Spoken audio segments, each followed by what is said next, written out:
Yo, what's good everybody? Ace back in our video today, and today we are going to show you how to build this beauty over here and this fort right here. As you can see, it's kind of wet out, so but yeah, I'll show you the inside, and yeah, it's pretty much it. But it's pretty nice looking, so I'm gonna show you guys how to do that. And yeah, I won't obviously build another one of these like this, but I'll show you like a little model of it. And I'll show you kind of like how, like I got the idea from and got extra ideas from it. So yeah, hope you guys enjoyed, and always click that subscribe button. And yeah, so my first IRL video and your first time seeing this space right here, unless you're someone I know. So yeah, I'll meet you guys back once we get a model going here. Alright, so let's get into this. I don't have too many sticks. I wasted them all on this, if you couldn't tell. So it just took me a really long time to build. It took me about a week in total. Yeah, it took in total about 20 hours, I'd say. But yeah, so this is time consuming, but it's worth it. Especially if you want to sleep outside without using a tent or something. But I got creative one day because it's quarantine, so I was like, F it, come out here, build a fort, and look what came out on top with this fort right now. So, but yeah, here's the model. It's nothing very much, just literally 4 sticks. But what you want to do, I'll show you here. This log right here that I'm holding is one of the supports. You see I got a bunch of strings tied and stuff up here. So what you want to do is you want to find a really big log and like dig a hole in the ground. You see this log kind of has like this ring around it of mud, which both of the logs that I have on each side are both like 3 feet in the ground at least. So you want to dig these things deep, because this thing broke twice before I actually got this up. And one of them being because, especially this one's a little bit heavier and a little bit unsturdy. So, but yeah, it fell over, unfortunately. And yeah, but yeah, what you want to do, this is a little sketchy right here. This looks like it might fall over to the left here, but I got 2 strings tied to this, so it stayed up here this has been up for, I don't know, 2 or 3 weeks now. So, but yeah, what you want to do is you want to grab 2 huge logs, and like I said, bury them at least 2 to 3 feet in the ground, depending on the size, I guess. But what you want to do, you see how this log has this like kind of Y shape. You want to grab 2 huge logs like this, and grab 2 huge logs with like Y's in them. That way you can get another log that goes over top. As my model fell, but that's all right. But like I said, you want to put that another log across in that Y on each side. As I can kind of show you here, you can kind of see this log kind of has like a little bit of Y. It's not very big. Same thing with this one. There's a little like kind of marker you can put a stick there without it falling. But yeah, when you want to, this is very here, let me change this. Pull this a little bit closer, because this is not how this was planned to do. But as this keeps falling over. But there we go. Alright, so like I said, you want to get another log and put it in that Y on each side, like you see here, and then it will stay. And then what I recommend doing is, the first time, or I should say the second time it broke, I had tape around this. That's why this green tape is here. So there's actually no tape on this at all that's holding this together. It's only the shoestrings, and obviously the dirt in the ground that's holding this up, and the log on top that's kind of in the Y of the sticks or the big logs. But yeah, so you want to grab a crap ton of sticks. I couldn't even tell you. There's at least 100 sticks over like 10 feet in this whole thing that are just leaning up against that log that goes across. So basically, you want to make a square like this, and get, like I said, a crap ton of long sticks, and then you want to kind of like start with like a medium-sized one and put it to the brim of the end of the stick. That way you can kind of measure and make this the best possible way. But like I said, you want to grab a crap ton of sticks and just lean it up against this whole log that's going across. Obviously this is going to fall because I didn't bury these in the ground too much, so, but then this stick I'm holding is pretty heavy. But like I said, I will show you kind of the inside and stuff. But yeah, you want to keep doing it over and over, obviously. And what you want to do afterwards, as you see, there's a bunch of little sticks like this. They're kind of popping out in this. They're not little, but they're kind of medium sized, and these are a couple of little ones. They're kind of in the cracks. You want to kind of fill in the cracks with smaller sticks. Like this one, I can pull this one out fine.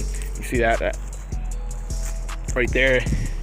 And then to fill in more cracks, you can see up there, I've got bark up there. Same thing with that corner. You can either use bark, or you can use a crap ton of leaves and just get like a whole bucket of leaves and just throw it on top. And you can kind of see I've got both things going with bark and leaves.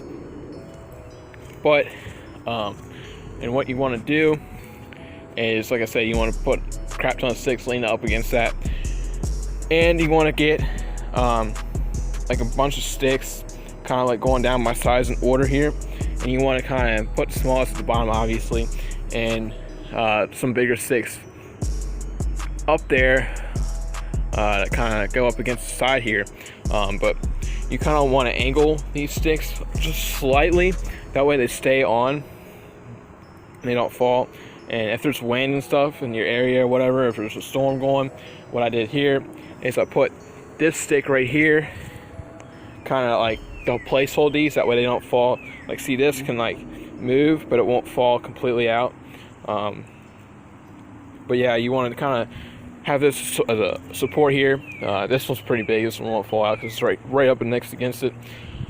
But yeah, so I didn't really use any filling sticks on the side, which I probably should do because you see these cracks here. But you see the back side here, nothing much different, just the same thing, just a lot of trees and stuff here. But yeah, like I said, use like some tape or shoestrings you see there to support this, which I don't know how this is not falling over and torn this shoestring. This is basically what's holding this from falling over. But make sure this log right here in the center is really strong, because the second time this broke, the support in the middle here broke in half and brought the whole thing down. And that was terrible, but I got some motivation to put this thing back up. And yeah, so make sure you got a strong stick or log here. That way all these sticks leaning up against it can hold, or that this support can hold those. Obviously, so it won't break. But yeah, so I mean, that's pretty much the basis of it. I don't know if I really missed anything, but obviously you want to make a door, which I didn't make like a specific door. I just kind of left one of these sides open right here, kind of like because like these logs are like kind of like in the center. But yeah, I covered this side, and then obviously both sides on that side, and I left this side open for like the door. And what's cool about this is, like in the tent, you don't have very many like hooks or anything, if any. And like you can see here, there's like a crap ton of hooks. You can hook like small bags or speakers and stuff on here, and you know, all that kind of stuff. And that's another pro about this. You can see here's another one. You know, you can find them all over the place as long as the stick is stable enough. But yeah, so but yeah, I thought about making a fire here or something, but I don't think we're going to do that. You know, you could probably do that, make a small fire.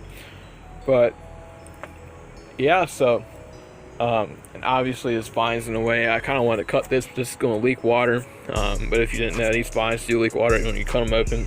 As you kind of see, this pipe here, I cut that vine because it was in the way. and there's water leaking out of that into the pipe. And yeah, that water is kind of gross now. When I first tried it, it was all right, and now it's just gross. So but yeah, that's another way to get water in the wild. If you didn't know that, you want to cut those vines open. And yeah, so I can show you here to prove my point. This vine here, come to the outside and pull this down, and this thing feels like it's almost dead. It's just usually filled to the brim here, but you can see that water is discolored, and it used to be clear, but you see there's still water in it. Yeah, see this vine, it's completely soaked. It kind of stinks actually, honestly. But I did see mosquitoes and stuff in there, so yeah. But yeah, I don't know what else that I missed. But yeah, go ahead, make yourself a fort. And yeah, so I guess this is going to be the end of the video. And yeah, and obviously you probably want to either do this in, I don't know about the grass, because it might get itchy, but if you're doing this in the mud and you don't have like bark and leaves on it yet, I would like kind of, I don't know, maybe put a tarp down or like something from this getting muddy. I mean, obviously it would dry out, but if you wanted to sleep in it before, like putting filling sticks and leaves and stuff, and yeah, that might be a bad idea, because it might rain and this might get muddy. So but yeah, so like I said, hope you guys enjoy, and hope you guys can make one yourselves, and hope you guys enjoy me explaining how I make it. I honestly could do this and make like a whole village up here, but I don't know if I'm going to do that or not. It might take a lot of time, because I've already used half the forest on this thing. So yeah, I hope you guys enjoyed. As always, like and subscribe. And first video, hopefully it's a W. And yeah, so I guess this is me out, and yeah, Ace is out. Peace.